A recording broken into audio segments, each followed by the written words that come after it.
Good morning बच्चों। कक्षा 12 के सभी छात्र छात्राएं ध्यान दें। मैं आपकी विषयाध्यापिका श्रीमती मंजू गुप्ता आपको आपके हिंदी के काव्य खंड का पहला पाठ अयोध्या सिंह उपाध्याय हरिऔध पढ़ाने जा रही हूँ। हरिऔध जी ने प्रिय प्रवास नामक महाकाव्य की रचना की है, जो खड़ी बोली का प्रथम महाकाव्य है। द्विवेदी युग का खड़ी बोली का प्रथम महाकाव्य है। जिस प्रकार महाकवि कालिदास ने अपने खंड काव्य गीत काव्य में मेघदूत में मेघ को दूत बनाकर अपना संदेश यक्ष के पास यक्षिणी ने पहुंचाया था, उसी प्रकार हरिऔध जी के महाकाव्य की नायिका राधिका जी पवन को अपनी संदेश वाहिका बनाकर उनके पास भगवान श्री कृष्ण के पास संदेश पहुंचाने का प्रयास करती हैं। अब देखें बच्चे, एक दिन दुखी होकर राधिका जी अपने घर में बैठी हुई थी। यहीं से स्टार्ट होता है। बैठी खिन्ना एक दिवस वे गेह में थी अकेली, आके आंसू दृग युगल में थे धारा को भिगोते। आई धीरे इस सदन में पुष्प सदगंध को ले, प्रातः वाली सुपवन इसी काल वातायनों से। खिन्ना माने दुखी, यक माने एक, दिवस माने दिन, गेह माने घर। एक दिन राधा जी अपने घर में, खिन्ना माने दुखी, अकेली बैठी हुई थी। एक दिन राधा जी अपने घर में दुखी अकेली बैठी हुई थी। आके आंसू द्रग युगल, द्रग माने नेत्र, युगल माने दोनों, उनके दोनों नेत्रों में आंसू थे, आ रहे थे। धरा को भिगोते, जो धरती को भिगो रहे थे, गीला कर रहे थे। उनके दोनों नेत्रों में आंसू आकर धरती को भिगो रहे थे। जिस समय आंसू बह रहे थे, वह आंखों से आंसू निकल रहे थे उनके, उसी समय आई धीरे इस सदन में पुष्प सदगंध को ले। सदगंध माने श्रेष्ठ सुगंधों से युक्त, श्रेष्ठ पुष्पों की सुगंध से युक्त। पुष्प सदगंध माने श्रेष्ठ पुष्पों की सुगंध से युक्त।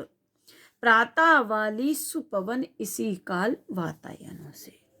जिस समय राधा जी के आंखों में आंसू आकर धरती को भिगो रहे थे, उसी समय उनके घर में श्रेष्ठ पुष्पों की सुगंध को लेकर प्रातः काल चलने वाली सुंदर पवन, सु माने सुंदर, पवन माने हवा, सुंदर पवन उसी समय वातायन माने झरोखों से, खिड़कियों से उनके घर में प्रवेश करती है। फिर से देखें, जिस समय राधा जी के आंखों में आंसू आ रहे थे, उसी समय प्रातःकालीन सुंदर पवन श्रेष्ठ पुष्पों की सुगंध को लेकर धीरे से उनके घर में झरोकों से प्रवेश करती है।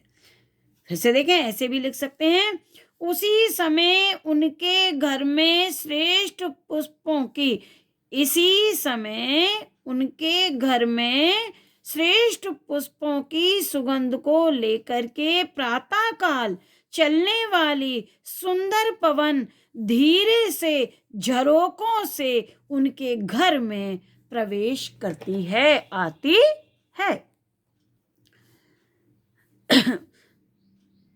आगे देखें, संतापों को विपुल बढ़ता देख के दुखिता हो। संतापों माने दुखों को, विपुल माने अत्यधिक, बढ़ता हुआ देखकर दुखिता माने दुखी होती हुई। धीरे बोली सा दुख, सा माने सहित, दुख माने दुख, उससे श्रीमती राधिका यूं।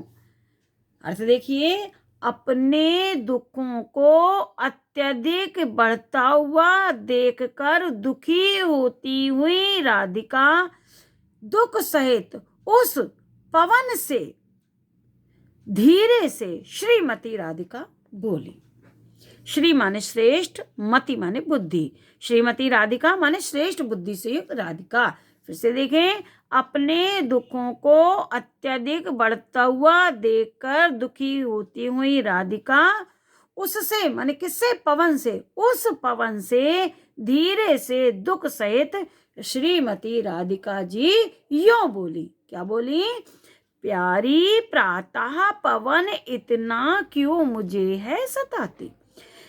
हे प्रातः काल चलने वाली प्यारी पवन, तू मुझे इतना क्यों सता रही है?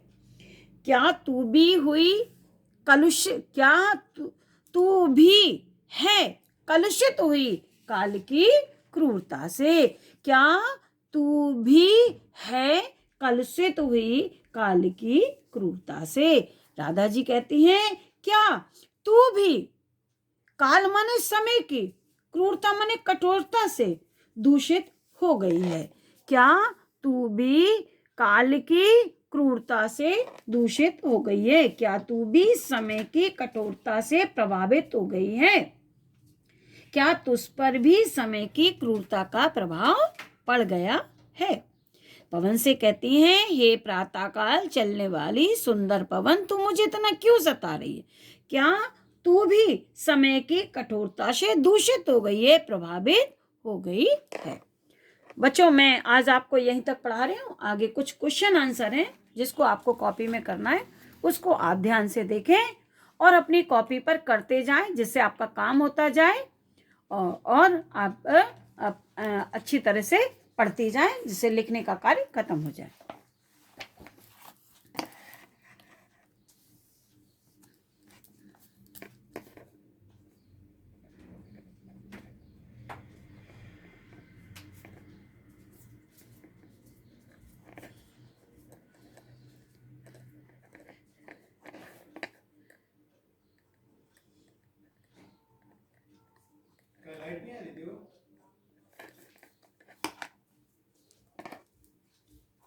हाँ, देखिए, पहला प्रश्न है, पद्यांश के पाठ और कवि का नाम लिखिए।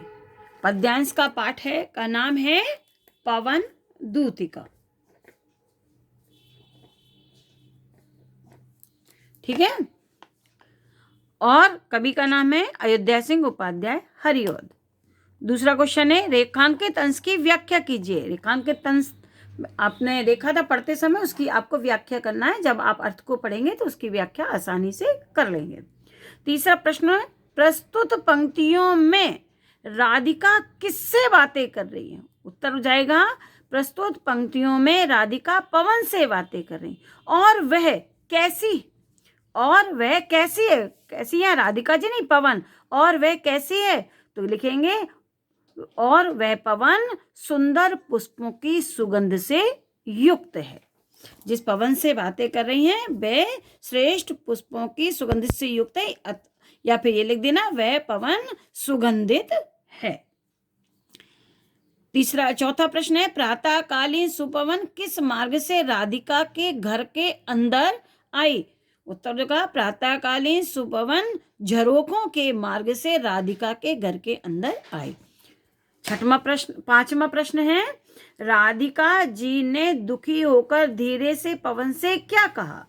उत्तर वही है, राधिका जी ने दुखी होकर धीरे से पवन से कहा, क्या तू भी समय की क्रूरता से प्रभावित हो गई है, दूषित हो गई है?